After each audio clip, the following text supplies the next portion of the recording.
What kind of a person do I look like to you? White guy? Mid-40s? Maybe I work for a tech firm?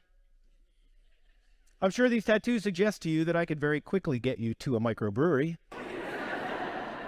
But would you believe that I'm someone who's run nearly 20,000 miles in his life? Would you believe that I've lost 250 pounds? I think I could probably convince you of most of those things. But what I'm afraid of, truly afraid of, is that it would be hard for me to convince any of you that I'm the kind of guy who struggled with an eating disorder for 35 years. And I know, I don't look the part. Because when we think of people with eating disorders, we don't think about dads with daughters and beards and tattoos. In fact, if I asked you to think about someone who had an eating disorder, you'd probably look around and try to find the young woman from the after-school special who starves herself, cries in the mirror, and purges in secret. Now, I'm not discounting her experience. I certainly am not.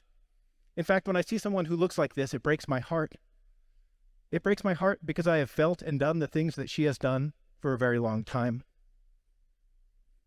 Since the time I was a little boy, I was consumed with what people thought of me. When I tell you that I lost 250 pounds, what I really should have told you is that I've lost 50 pounds 5 times. I started to diet when I was 11. I worked out twice a day when I was 12 to these videos of people doing aerobics that I would tape off of public access. I played varsity sports in high school, and after college I started to run obsessively.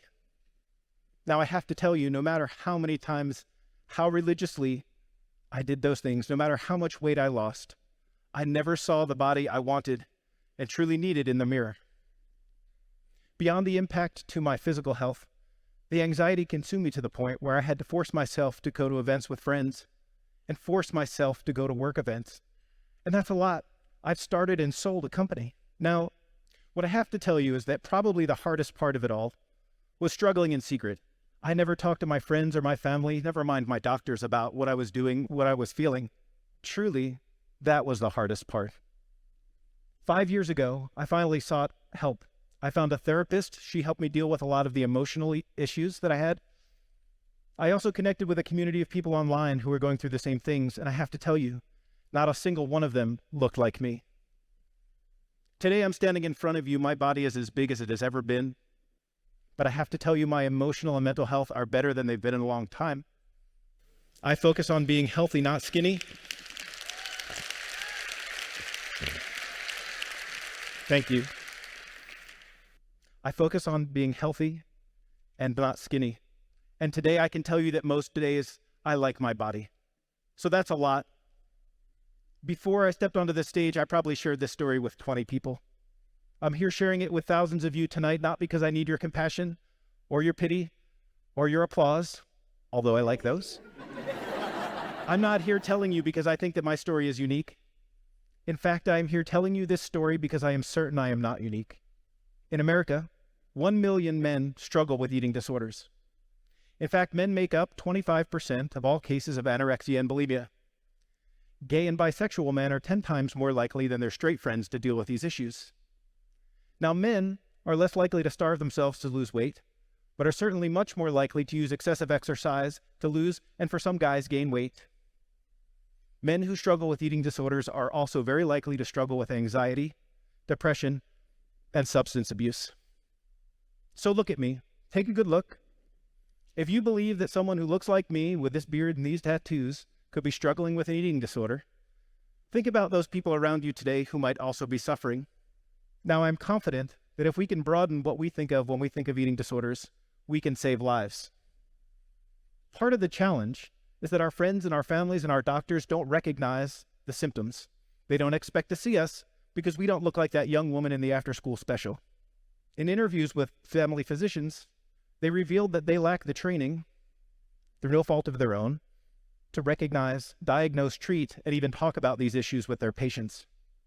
What's worse is that when a big guy like me shows up in the doctor's office, thanks to fat-phobic bias from some doctors, we're less likely to get the treatment we need.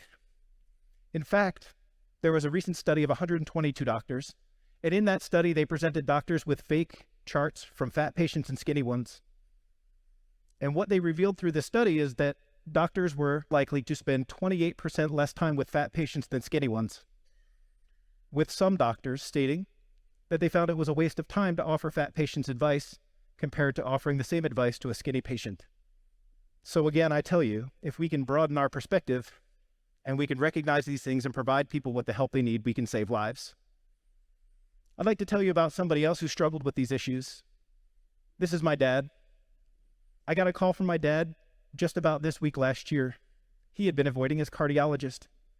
He told me that he wouldn't go to the cardiologist as frequently as he needed because his doctor shamed him. Because despite getting laparoscopic band surgery and losing 50 pounds, his doctor would shame him for not having the willpower, simply the willpower to lose more weight and to lose it faster. And so my dad was facing a complex triple bypass surgery. My dad, excited to live another 20 years, leaned into that surgery. Now my dad made it through the surgery, but he never fully regained consciousness.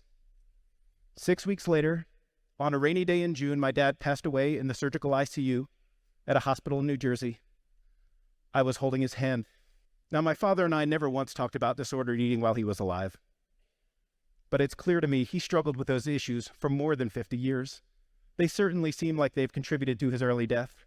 And so here's my plea. To those of you who work in the medical professions, please take a moment to get the bare minimum of training to recognize these kinds of issues in your patients and to get them the support they need. A chubby guy like me is not just presenting to you with a lack of willpower. Second, to those of you who have friends and family who struggle with these issues, please ask those people gently, hey, have you ever thought of talking to someone about that? And finally, to those of you who can hear the sound of my voice, to those of you who are struggling with these issues yourself, and to those of you most importantly who are struggling in secret like I did for so many years, let this be your sign. Get some help, find a therapist you can talk to, come out here and find me or one of the other million guys who are clearly suffering from these issues. We're here for you. Now, my dad was built a lot like me.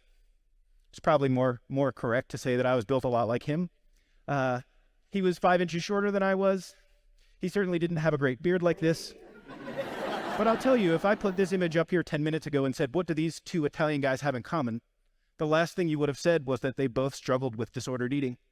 Now, before my dad went into surgery, he gave me some great advice. He said, Pete, of course my dad called me Pete. He said, do not wait to get healthy.